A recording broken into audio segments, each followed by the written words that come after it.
Hi guys, James in Vegas here. Today's video is a little bit different. I'm going to be kind of cooking. You see this stuff on the stove, but not really. Today, I'm going to work on a batch of mead. Yes, that's right, mead, honey wine that the Vikings used to drink. So bear with me, follow along the process. I'm not going to do it step by step, but you're going to get a pretty good idea of what mead is and how to make it. So I was going to make two batches today. One hibiscus and one a traditional mead, but I broke the other bubbler, air gap fermenter that I need. So I have more in another location. I don't have any more here, so I can only do one, which kind of upsets me a little bit.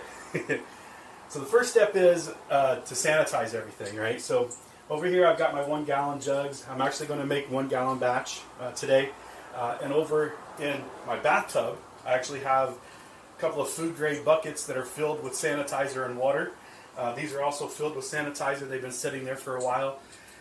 So the first thing is actually clean everything. Everything that's here has been sanitized. So you just put it on a towel that's sprayed with sanitizing liquid as well. That way nothing can get, no germs, no other yeast that you're not wanting to control. So the first thing we got to do is actually rehydrate or reconstitute or reactivate the yeast. And I've got some hot water here. You're only supposed to go about 100 degrees or so. I went up to boiling, but then I'm going to let it rest a little bit and cool it down so it doesn't kill the yeast, but it'll actually just rehydrate them and activate them up. What I've got here is actually a stir plate that I've made from an old cigar box. So the stir plate with a CPU fan, and on the top of the CPU fan I have a washer and some earth magnets on the top, and that's what actually spins. So when you turn it on, when you plug it in, this whole thing spins. And then in here I have the magnet stirring magnet, I guess.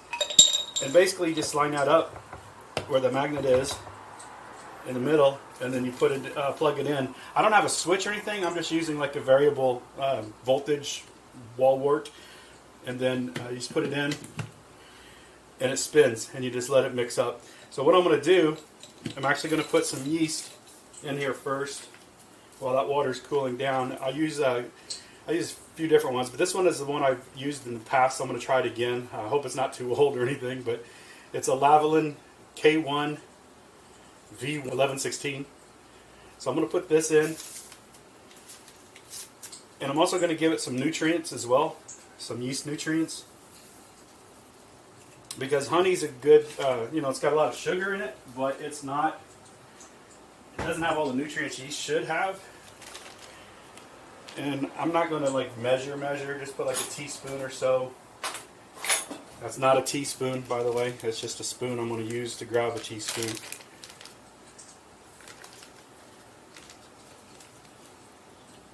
So I'm going to take about that much of the Fermade. Whew, a little warm. I have the AC off so I don't have any noise running in the background. But then again, I have the window open. It's a mess right now. I think I might have to turn the AC on. So this is yeast nutrient. So it has urea, it has food grade urea, and what is it? Diammonium phosphate. So that's another little bit of nutrient I'm going to add in here. So this other container of water I have on the stove, so the honey I'm using is actually just a store-bought honey. It's an organic, 100% raw, unfiltered, 3 pounds, which is about what I need for 1 gallon of mead to get you about 14% alcohol. And that other container of water there on the stove is for getting it to melt down, because it's a little cool right now, even though I'm hot right now because of the stove. I think it should be enough. I'm going to take that off the heat, and I'm going to put the honey bottle in the water so it'll start to warm up and liquefy a little better. And let's see how this water is. It's still a little hot. So I'm going to put it in the sink and let it cool a little more. And I'm going to move this one over here, loosen the lid, and dip the honey right in there, and hopefully it didn't boil, but hopefully it's enough, warm enough to melt it a bit. I think it will actually. So I'm going to put some. I'm going to be using bottled drinking water for the mead itself. I'm going to put a little regular water in here just to cool it off a little faster so I can get this yeast started.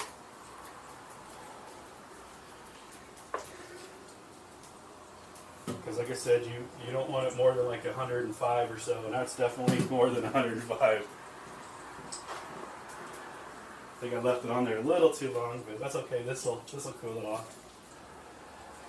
Check on this. Yeah, that's a little better actually. Not much, but a little.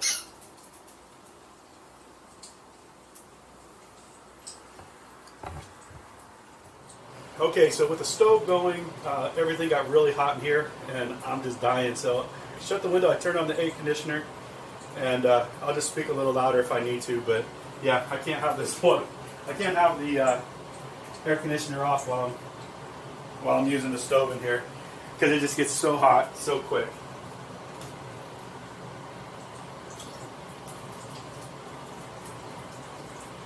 All right.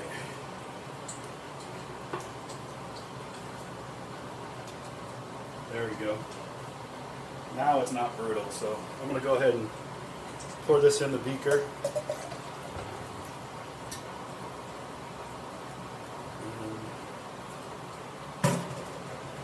Turn this on and just let it run for a while I'm getting other things ready. Oh, see, I didn't line it up first, so let me get my magnet lined up. There we go. I think you can see it moving now. So I'm just going to let that run for a while. You can see it all mix up and everything. Alright. So the next thing I'm going to have to do is my other food grade bucket. I've had sanitizer in it, and already dumped it out and everything. But we're going to mix all the honey and the water and the yeast in here, and then we're going to put it in the container, into the gallon container there. We're going to take some measurements and stuff like that before we put it in, because I want to make sure I have a certain specific gravity and track what specific gravity I have, just so I'll know how much alcohol content is going to be in there. So let's go ahead and put the water in here. So again, this is just regular drinking water. I don't want to use my filter because it only lasts, like 100, 150 gallons or something. Then I got to change it. I'd rather just pay $1 or whatever for this. So like I said, sanitizing everything is the most important. This has been pre-sanitized. I did that off camera. It's already been dumped out and everything, so this is ready to go. And I'm using Star San, which is a foaming sanitizer that does not need to be rinsed out. So I'm going to go ahead and just put all the water in there.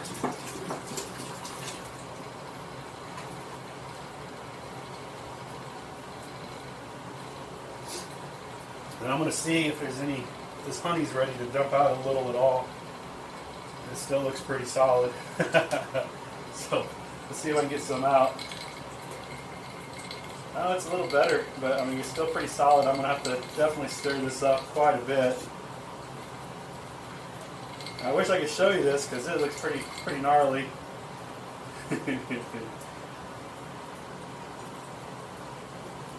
All the crystallized honey and stuff. So I almost got all of it out. I'm going to just put that back in there and let it melt out. So let's see if I can tilt this over without spilling it. It's really crystallized down there. I don't know if you can see that, but I'm going to stir that up with a sanitized stainless steel spoon.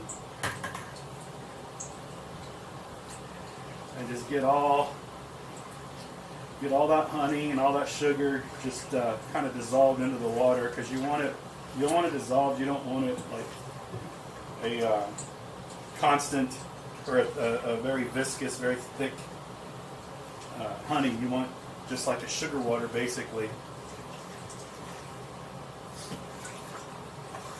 I've used this honey before in a pinch when I'm just testing some batches and some recipes and stuff like that. And it turns out pretty good. I mean, for being a little store-bought, you just got to make sure there's no nothing added to it. You don't want any what is it, sorbates, phosphates, anything that's like a net preservative. You want to make sure it's real honey, not China stuff. And this one is kind of local. I mean, it comes from the store, but let's see where this one's bottled or where they source it. It's organic wild honey. Oh, this is Sprouts. Okay. Yeah, so this is actually a Sprouts honey. I think it says on the front. Yeah, it's a Sprouts honey. And it actually works out pretty good. It's for what it is. Can't really complain. Got a little chunk of that wax in there. Well, not wax, just the crystallized stuff. It's almost ready to completely drop out. I do want to add that. Okay, it looks like while I wasn't looking, my stir plate, the magnet jumped off, so I had to turn the voltage down a little bit. I think it was just a little too fast for it. Again, it's a homemade stir plate. I mean, I can't really complain. It does work pretty well, given what it is.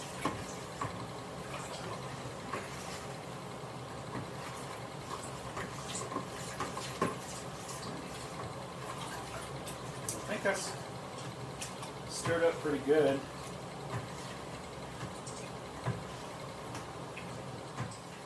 So today I'm going to be using a Brix meter. I've already calibrated it and everything. It's got Brix as well as specific gravity, one on each side. I'll show you, I'll overlay a picture of that here in a second. I'm going to see what it is. I hope I got the measurements right, but I think I'm looking for about 1.105 if I recall. But we'll see. Let me grab a sanitized pipette, I think is what it's called. And you just put a little drop. You just put a little drop on that blue screen. That thing lifts up. Just put a drop on there. Kind of smudge it around a little. If I can hold my hand still while I do it. And then close the lid and just go up to the top there. And it looks like I'm at 1.090 or 21.2 Brix. So 1.090 or 21.2 Brix, or percent, I guess. Okay, so there's a calculator that you can use to figure out what that is. So let me grab that online real quick.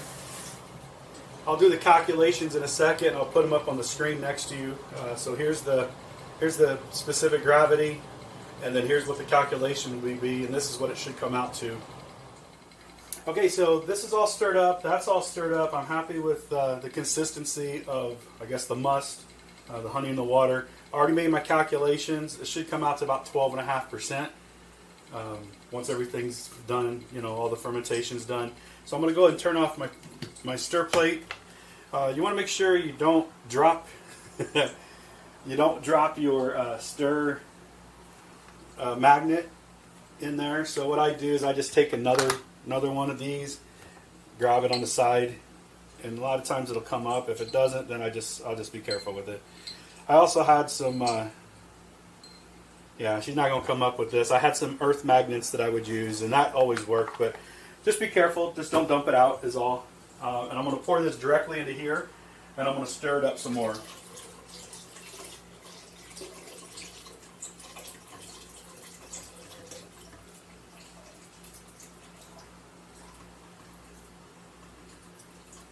Alright, just to be safe that I don't drop my magnet in there, I'm not going to put the entire thing in. I'm going to re-stir this. Then I'm going to drain out the gallon container and then pour the honey water into it.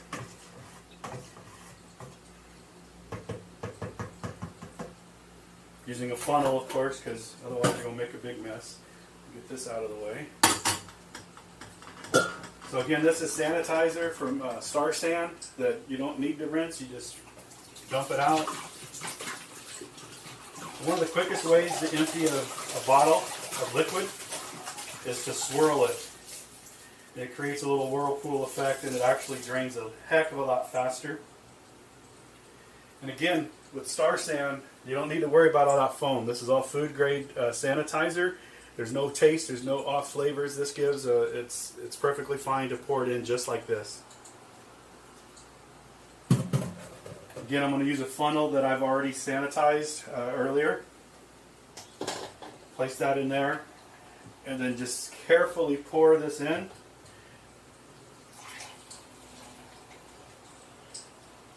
And if the funnel gets full, give it a second to drain out, maybe release some of the air.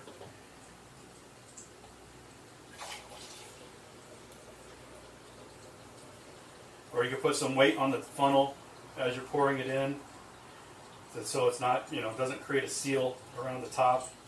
You want to give it as much as you can in there, but leave some head space, but not too much, and that's always a controversy. And that's about where I'm going to go. Alright.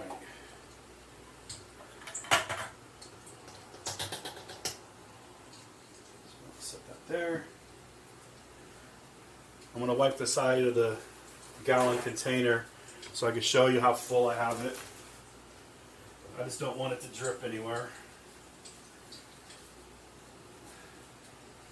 So you see, the headspace is the level from the top of the must, or the top of the honey water combination, to the top here. And usually you might want to go just to the shoulder. While this is fermenting, it starts to create carbon dioxide and pushes all the oxygen out. So there's not going to be any oxygen up in here. When you transfer it to another container after it's done bubbling or done fermenting, then you really need to be cautious with the headspace, because it's no longer generating carbon dioxide and it's not pushing out the oxygen anymore. So I'm going to go ahead and dip this in my sanitizer again, because I'm going to have sanitizing solution in the bubbler, and I have that bucket of sanitizer right over here.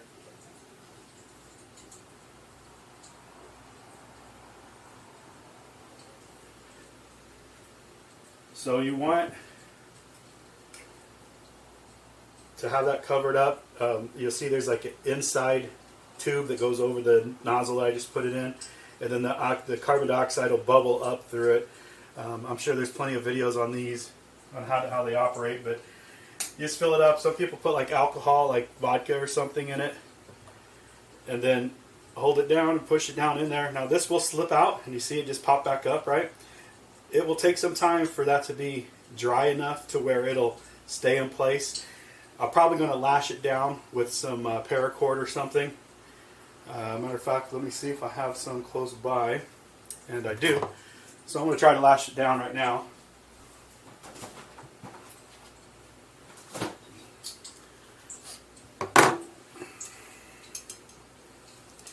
And that's just to make sure that it stays down.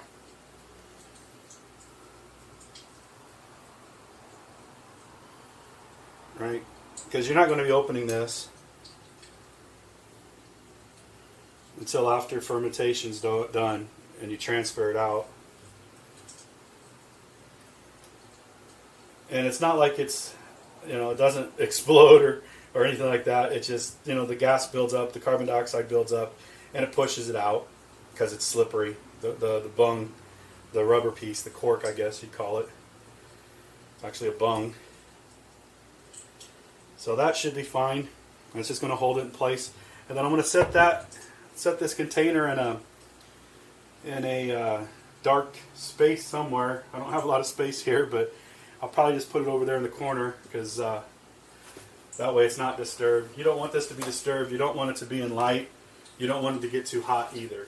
In fact, what I normally do is I used to have before I moved here, I used to have a little chest freezer. And I built a thermostat controller that I can actually control the temperature to be about, 50 degrees, 40 degrees. I could cold crash it if I needed to. But I don't have that luxury right now, but luckily I keep this apartment pretty cold. But yeah, I mean, this is the well, that's not the final product. This is the final product of the first stage of fermentation. Before fermentation's begun, I'll probably do another couple of videos once the yeast starts to get activated and start bubbling up. If for some reason that yeast was old and didn't bubble up, then I have other yeast I'll put in here, and that's fine to do, because that dead yeast eventually, all the yeast eventually is going to die and fall to the bottom, and then we're going to filter that out. So it doesn't really matter. I just wanted to use that previous yeast that I had because I did like the flavors of it. Hopefully it's viable still, but we'll know like by tomorrow. I'll see some of the bubbling, some of the fermentation process getting started. So I appreciate you guys for watching. I appreciate all my subscribers. If you haven't subscribed yet, please click that subscribe button and the bell notification so you'll be notified. That way you can keep up with me on my batches. Since I don't have my other bubbler, I have to postpone my hibiscus mead, but I'm hoping maybe this week I'll be able to get it. But this is another batch that I'm going to be making, made out of hibiscus flowers. So I'm hoping I'll make a video on that one as well, probably about the same time this is, transferring over. Maybe I'm not really sure what the timing is going to look like because it's Christmas coming up and everything. So again, please like and subscribe if you have any questions, comment. If you have any suggestions on videos you'd like me to try to make for you, make that in the comments as well. I'll be more than happy to do what I can. And I appreciate all of you, and have a Merry Christmas and a safe and free New Year's. Thank you.